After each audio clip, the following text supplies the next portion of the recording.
दिलीप जायसवाल यहाँ पर भाजपा के अध्यक्ष हैं।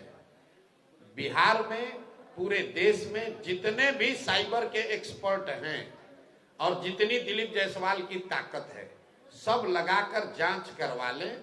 अगर एक भी गलती कहीं पाई जाएगी तो हम पूरा ही अभियान ही वापस ले लेंगे।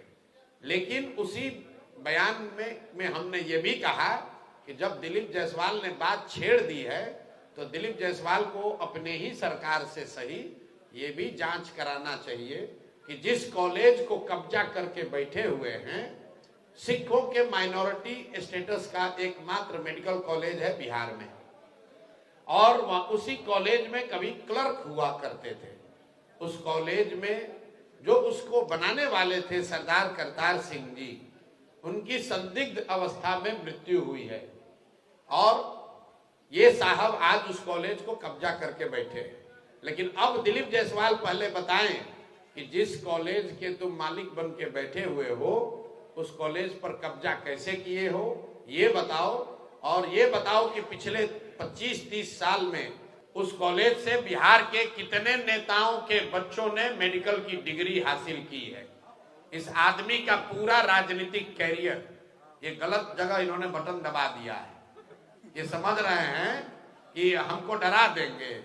मेरे भाई, अब आप अभी 2-3 दिन के बाद मैं डिटेल प्रेस कॉन्फ्रेंस करने वाला हूं इस कॉलेज की, इनकी यात्रा पर, कि ये कैसे उस कॉलेज के मैनेजमेंट कमेटी में घुसे, अपने बहू को जो सिख है उसको उसका इंचार्ज बना दिया है। भाई, उस कॉलेज का मालिक कोई सिख ही हो सकता है। और पिछले 25-30 साल में सरकार चाहे जिस किसी की भी रही, यहाँ बहुत सारे युवा हैं, मेडिकल में आपके बच्चों का एडमिशन होने के लिए आपको 4 बार 5 बार टेस्ट देना पड़ता है। और ये जो कॉलेज है जो इनके अध्यक्षता में, इनके मार्गदर्शन में चल रहा है, इसमें बिहार से के कितने नेताओं के बच्चों ने, उनके भांजों ने, उनके भतीजों ने, उनके भाइयों ने मेडिकल की डिग्री हासिल की है। ये रिकॉर्ड दिलीप जायसवाल को जारी करना चाहिए। नहीं करेंगे तो हम जारी करेंगे कि आप देखिएगा कि कोई नेता किसी दल का बचेगा नहीं। कम से कम 50 से ज्यादा नेताओं को, ध्यान रखिए, 50 से ज्यादा अलग अलग दल के नेताओं ने अपने परिवार के से जुड़े हुए लोगों को उस मेडिकल कॉलेज के माध्यम से डॉक्टरी की डिग्री, मेडिकल की डिग्री दिलवाई है। और दिलीप जायसवाल का पूरा राजनीति इसी पर है। अब आप लोग जाकर पूछ लीजिएगा कि प्रशांत किशोर ने आरोप लगाया है, जो दम है वो कर लो। और इससे पहले एक और नेता थे, सर्वदलीय नेता, जिनका नया नाम रखे हैं, इसका नाम है सर्वदलीय नेता। आप लोग, हम लोग सुनते हैं नेता लोग दल बदलता है, तो अशोक चौधरी ने उसका एक स्टेप आगे का रास्ता निकाल लिया। ये कहा दल क्यों बदले, सब दल में एक एक आदमी को रख दो, दल बदलने की जरूरत नहीं है। बाबूजी कांग्रेस में, बेटा जदयू में, बेटी लोजपा में, और दामाद खुदे से कहे कि आरएसएस भाजपा में।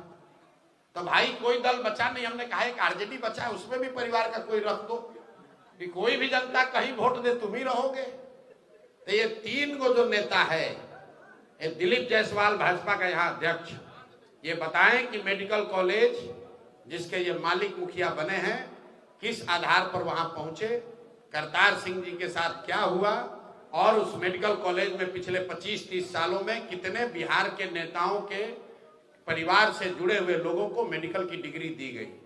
दूसरा, ये सर्वदलीय नेता अशोक चौधरी, ऑलरेडी मैंने कहा है कि इस आदमी, पूरा बिहार जानता है कि इन्होंने टिकट खरीदा है और ये मानहानि का मुकदमा किए हैं, तो यहाँ से लेकर सुप्रीम कोर्ट तक लड़ाएंगे। आजकल भागे भागे फिर रहे हैं।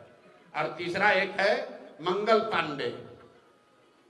पांडे, जिनके कालखंड में पूरे बिहार में स्वास्थ्य व्यवस्था में खाली अमंगल ही हो रहा है। कोविड के बोला कि हमारा मंगल काल चल रहा है, तो बोल मंगल काल उसका खुद का चल रहा है। पूरे बिहार के लोगों का अमंगल काल चल रहा है। कोविड के जमाने में क्यों बोल रहे हैं समझ लीजिए, तीनों को क्यों चिन्हित किया है। ये दिलीप जायसवाल अभी राजस्व मंत्री थे। ये जो जितना लैंड का डिजिटाइजेशन हुआ है, सीओ बीडीओ के ऑफिस में जो भ्रष्टाचार फैला है, ये पैसा कौन ले रहा है भाई? सब आदमी कह रहा है बिहार में बहुत भ्रष्टाचार है, तो पैसा जा कहाँ रहा है? ये पैसा जा रहा है नीतीश कुमार के उगाही मंत्रियों के पास। ये 3, 4, 5 जो मंत्री है, यही सब लूट रहा है अफसरों के जरिए, व्यवस्था के जरिए। और प्रशांत किशोर जन सुराज इन लोगों से डरने वाले नहीं है। केस करना है केस करो, आके मैदान में चुनाव लड़ना है चुनाव लड़ो, कोई डरने की बात नहीं है। इनके मुखिया पर नीतीश कुमार को के बारे में मैंने कहा है कि भाई ये आदमी मानसिक तौर पर अस्वस्थ हो गए हैं, इससे बड़ा तो कोई मानहानि नहीं होगा।